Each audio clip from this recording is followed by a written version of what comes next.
ಇವತ್ತು ಧರ್ಮಸ್ಥಳ ಪಾದಯಾತ್ರಾ ಸಮಿತಿಯವರು ಒಂದು ಪಾದಯಾತ್ರೆಯನ್ನು ಹಮ್ಮಿಕೊಂಡಿದ್ದಾರೆ. ಕಾರಣ ಇವತ್ತು ಮೊಟ್ಟೆ ಇದೆ. ಬೆಳಗ್ಗೆ ಎದ್ದರೆ ದೂರದರ್ಶನಗಳನ್ನ ನಾವು ನೋಡ್ತಲೇ ಬಂದಿದ್ದೇವೆ.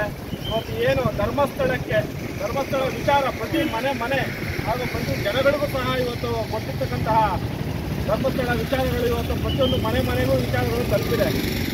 ಈ ರೀತಿಯ ಒಂದು ಅಲ್ಲಿ ಹಲವಾರು ಶವಗಳನ್ನು ಕೊಲೆ ಆಗಿದೆ, ರೇಪ್ ಆಗಿದೆ, ಮರ್ಡರ್ ಆಗಿದೆ, ಹಲವಾರು ಶವಗಳನ್ನು ಊಟ ಹಾಕಿದ್ದೇನೆ ಎಂದು ಒಂದು ಬುರುಡೆ ಇಟ್ಕೊಂಡು ಒಂದು SIT ಒಂದು ಪೊಲೀಸ್ ಇಲಾಖೆಯಾಗೆ ಒಂದು ಬುರುಡೆ ಇಟ್ಕೊಂಡು ಇದ್ರ ಮುಖಾಂತರ ಬಂದು ಇವತ್ತು ನಾನು ಊಟ ಹಾಕಿರೋ ಶವಗಳನ್ನ ನಾನು ತೋರಿಸ್ತೇನೆ ಅಂತ ಒಂದು ಬುರುಡೆ ಪುರಾಣವನ್ನು ಹಾಕೊಂಡು ಬಂದು ಇವತ್ತು ಧರ್ಮಸ್ಥಳ ಹಾಗೂ ಧರ್ಮಸ್ಥಳದ ವೀರೇಂದ್ರ ಹೆಗ್ಗಡೆ ಅವರಿಗೆ ಮಂಜುನಾಥ ಸ್ವಾಮಿಯ ಮೇಲೆ ಇರ್ತಕ್ಕಂಥ ಭಕ್ತಾದಿಗಳ ನಂಬಿಕೆಯ ಮೇಲೆ ಇವತ್ತು ನೇರವಾಗಿ ಇವತ್ತು ತಪ್ಪು ಮಾಡಿದ್ದಾರೆ ಅಂತ ಈ ಒಂದು ಪಾದಯಾತ್ರೆಯನ್ನು ಹಮ್ಮಿಕೊಂಡಿದ್ದೀವಿ.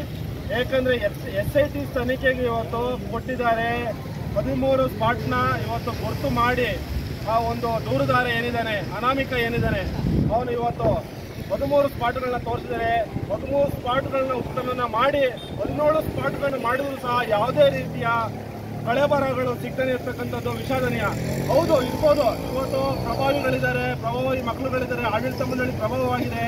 ಧರ್ಮಸ್ಥಳ ಮಂಜುನಾಥ ಸ್ವಾಮಿ ಹೆಸರಲ್ಲಿ ಇವತ್ತು ಅಪಪ್ರಚಾರ ಅದರಿಂದ ಏನೋ ಮಾಡ್ತಾ ಇದ್ದಾರೆ. ಹೌದು, ಜನಗಳಲ್ಲಿ ನಂಬಿಕೆ ಇರಲಿಲ್ಲ, ಇಲ್ಲ ಇವನೇನೋ ನಿಜ ಹೇಳ್ತಾ ಇದ್ದಾನೆ, ಸಿಗ್ಬೋದೇನೋ ಅಂತ. ಇವತ್ತು ಮಠ ಬಯಲಾಗಿದೆ. ಇಷ್ಟೊಂದು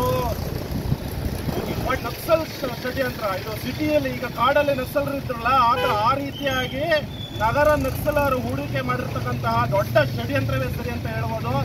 ನಮಗೆ ಧರ್ಮಸ್ಥಳ ಅಂದರೆ ನಾವು ಹುಟ್ಟು ಬೆಳೆಯುವಾಗಲೂ ನಾವು ನೋಡ್ತಕ್ಕಂಥ ಧರ್ಮಸ್ಥಳ ನಂಬಿಕೆ, ಭಕ್ತಿ, ಧರ್ಮಸ್ಥಳ ಅನ್ನೋ ಒಂದು ಧರ್ಮದ ಹೆಸರಲ್ಲಿ ಮಂಜುನಾಥ ಸ್ವಾಮಿನ ನಾವು ಇವತ್ತು ಪೂಜೆ ಮಾಡ್ಕೊಂಡು ಬಂದಿದ್ವಿ. ಯಾವುದೇ ರೀತಿಯ ಧರ್ಮಸ್ಥಳ ಮಂಜುನಾಥ ಸ್ವಾಮಿಗೆ ಹೊಸಿ ಬೆಳ್ತಕ್ಕಂತಹ ಅಪಪ್ರಚಾರ ಮಾಡ್ತಕ್ಕಂತಹ ಈ ಥರ ಷಡ್ಯಂತ್ರಗಳು ಮುಂದಿನ ದಿನಗಳಲ್ಲಿ ನಡೆಯೋದಿಲ್ಲ, ನಡಲಿಕ್ಕೆ ನಾವು ಕೊಡೋದಿಲ್ಲ. ತಪ್ಪು ಮಾಡಿರಲಿ, ಯಾರೇ ತಪ್ಪು ಮಾಡಿರೋ